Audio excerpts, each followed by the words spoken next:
Good morning, students. The poem we are going to do today is Somebody's Mother. Now, this is written by Mary D'O'Brien, who was a children's author.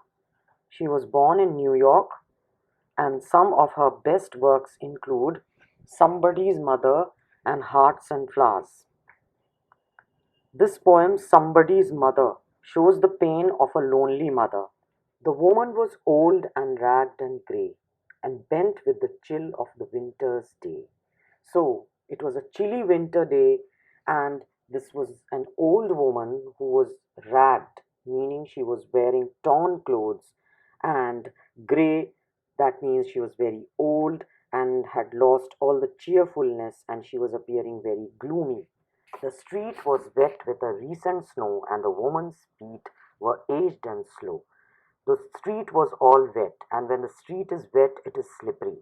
It had snowed that time, there was snowfall, and the woman's feet were aged and slow. She was an old lady, so she could not walk fast. She stood at the crossing and waited long, alone, uncared for, amid the throng. Now she was walking on the street, and at the crossing, she was waiting long, alone. There was no one to help her. And amid the throng means the crowd of people who were just passing by and going along, and there was no one who looked at her, who could see that she was standing in anxiety, wanting someone to help her out. Alone, uncared for, amid the throng of human beings who passed her by. Many people, it was a crowded street, people were just passing by, there was traffic on the street, but no one even cared to look at her, and she stood at the crossing of the street, nor heeded the glance of her anxious eyes. Nobody even looked at her to see that this woman was in anxiety, and she was in some problem, she was in trouble. Down the street with laughter and shout, glad in the freedom of school let out. At that time, a little down the street, a little ahead, students from the school came out, laughing and shouting among themselves, just as you do when your school is over. Down the street with laughter and shout, glad in the freedom of school let out. The students were coming up all laughing and shouting and talking among themselves and enjoying the fun. And the school was over at that time, so they were feeling like now they are free to do whatever they wish to do. Came the boys like a flock of sheep. All the boys came out of the school like a flock of sheep because the school had just given over. Hailing the snow piled white and deep, and as they came out of the snow, they started enjoying the snowfall, and the snow had collected like a pile, and they started enjoying the snow. Past the woman so old and grey, hastened the children on their way, and these children went past the woman. They did not even look at her, they just went on their way because they were enjoying themselves that the school is over, nor offered a helping hand to her. None of the students even offered a helping hand or tried to help her out, nor offered a helping hand to her, so meek, so timid, afraid to stir, lest the carriage wheels or the horse's feet should crowd her down in the slippery street. Now, the woman's position was very difficult.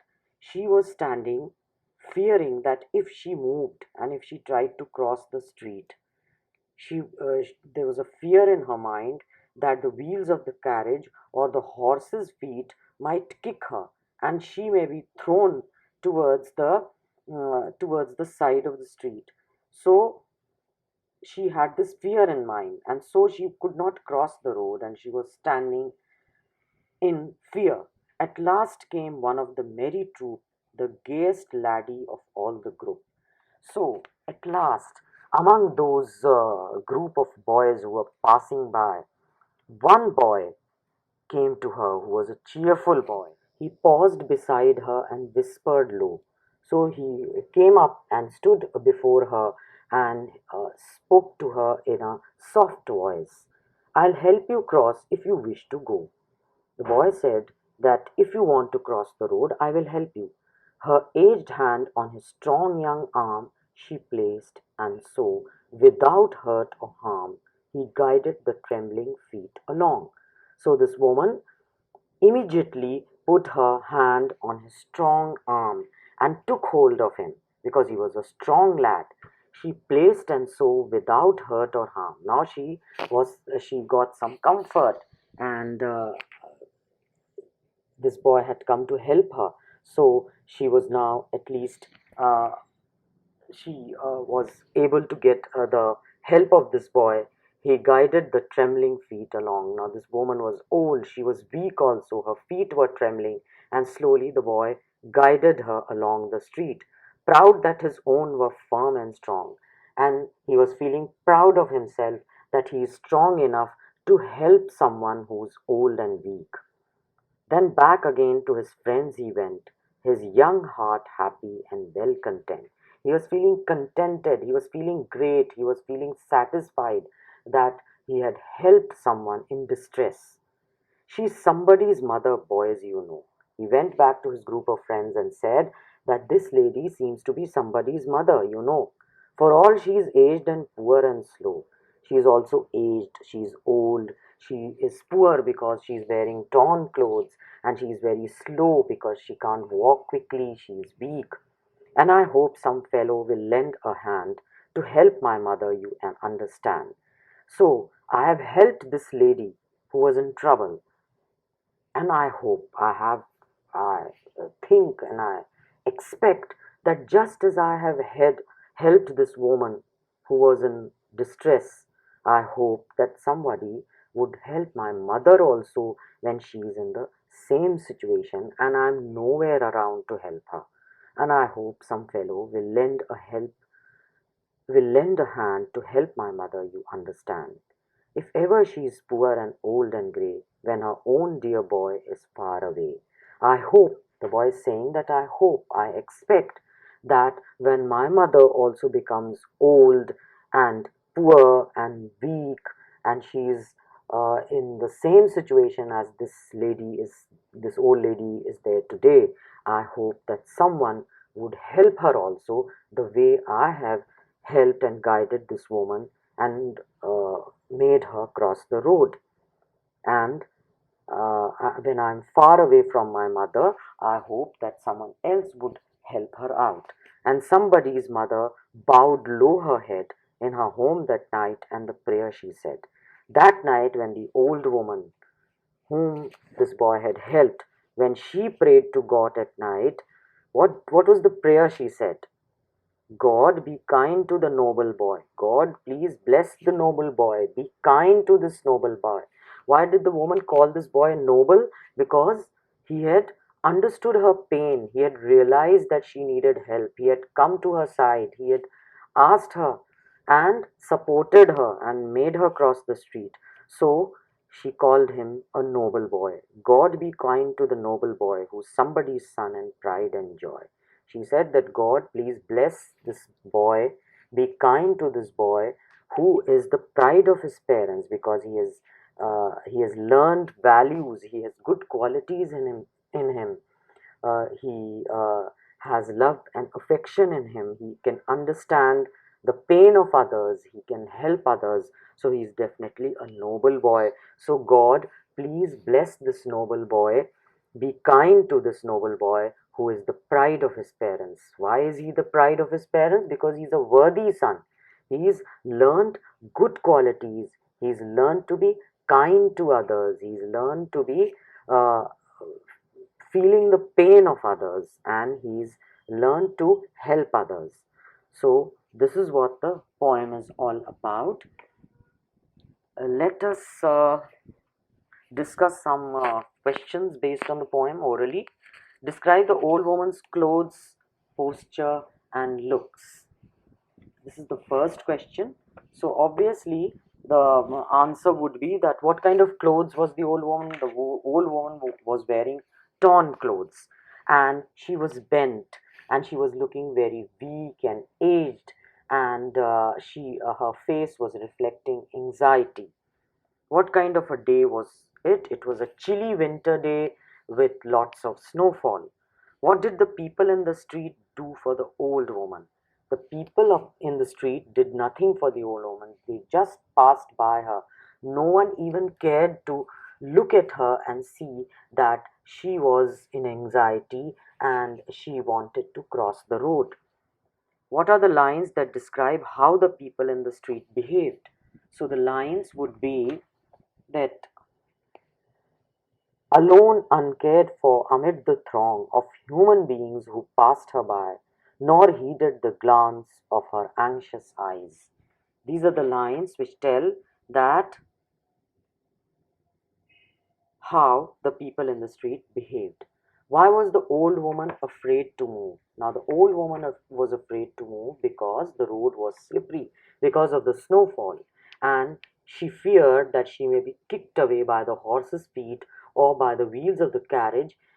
She may be pushed aside and fall towards the side of the street and get injured. What did the schoolboy do for her?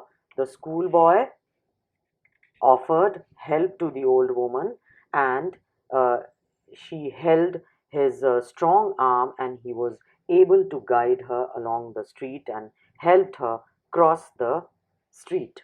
What did the old woman say in her prayers that night? That night, the old woman asked God to be kind to the noble boy who was the pride of his parents, who was the joy of his parents. He asked God to bless the noble boy. Explain these lines with reference to the context. She is somebody's mother, boys, you know, for all she is aged and poor and slow. And I hope some fellow will lend a hand to help my mother, you understand.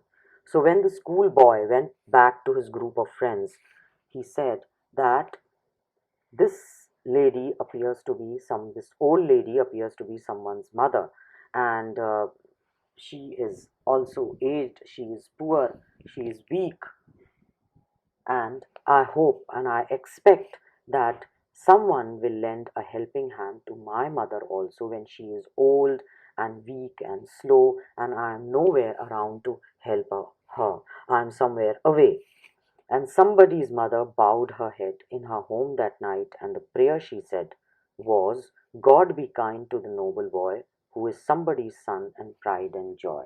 So, this old lady who was somebody's mother, when she prayed at night, she bowed her head uh, in prayer of God, and she said that God, please be kind to the noble boy who had helped her and who is someone's son and the pride of his parents because he has the good qualities of helping others and being kind to others.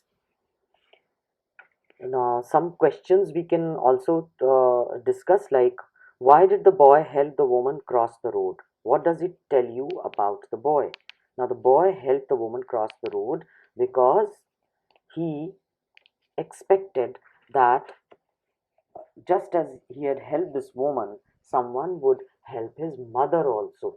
So, he tried to see the image of his mother in the old lady, and he wished that just as he had helped this old woman in distress, similarly, whenever his mother is also in the same position, someone would lend a helping hand to her also. And what does it tell you about the boy? It tells us that the boy had noble qualities in him. He was kind and helpful to others. What did he get for his kindness and consideration? For all his kindness and consideration, he got the blessings of the old lady. So this is the explanation of the poem. Hope you must have understood the lines of the poem. What I want is that you should yourself read the lines of the poem and uh, try to explain the meanings in your own words. Try to practice this orally and see that whether you are able to explain the lines in your own words. This is all for today. Thank you.